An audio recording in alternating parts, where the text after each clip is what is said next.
Hello there.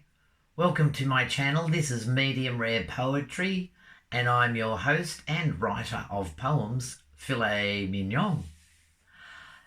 Today, my poem is reflective of a trend that's been around for the last 15 years or so, where our food consumption is basically dictated by very large supermarket chains.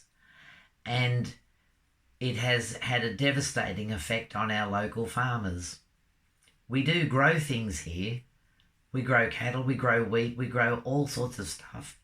And we manage to ship it all overseas, and then we import all the same stuff from other countries and sell it here cheap.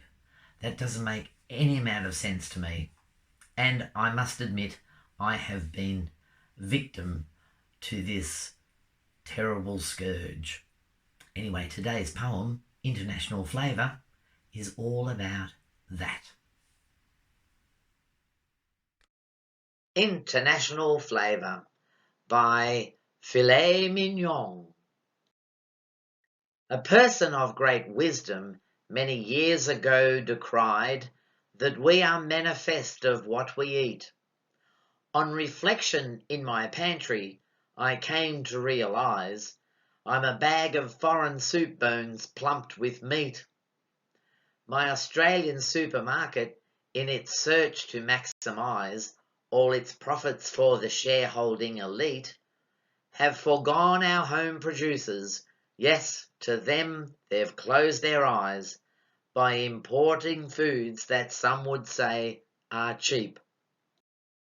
I made an inventory of my larder's well-stocked shelves and discovered that my menu does contain an exotic cornucopia, and thus I tried to delve to the original country whence they came.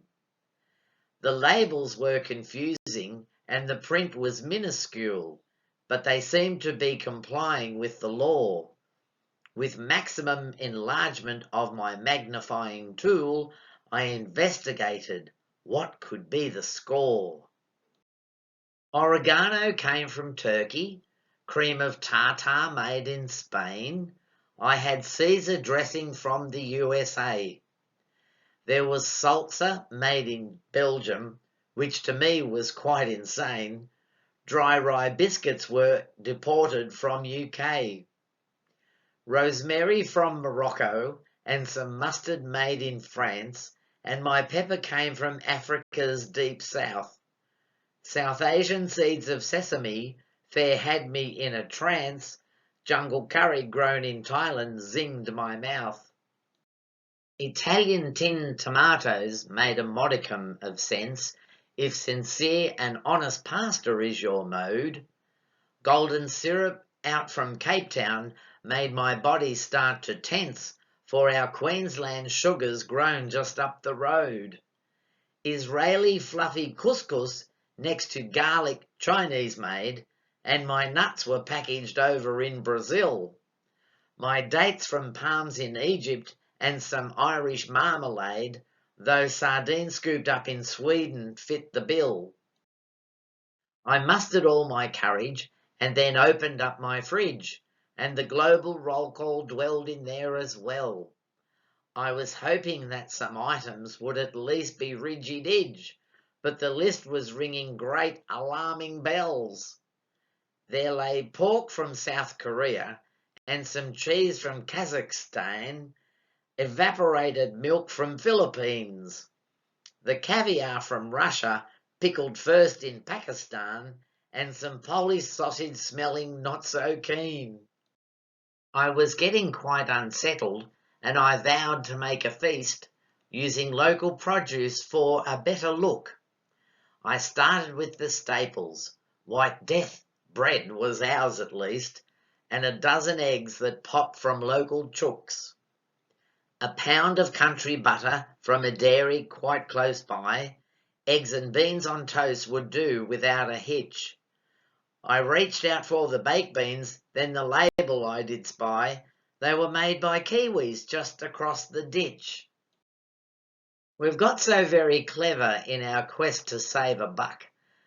so that no one growing food can have a job. Sympathising with the farmers who are right now out of luck, I invited them around in one great mob. I fired up the barbie as one cocky brought a cow, and I plied them with a sea of my home brew. We had beef and beer and babble, they forgot their woes for now, and their spirits were uplifted and renewed.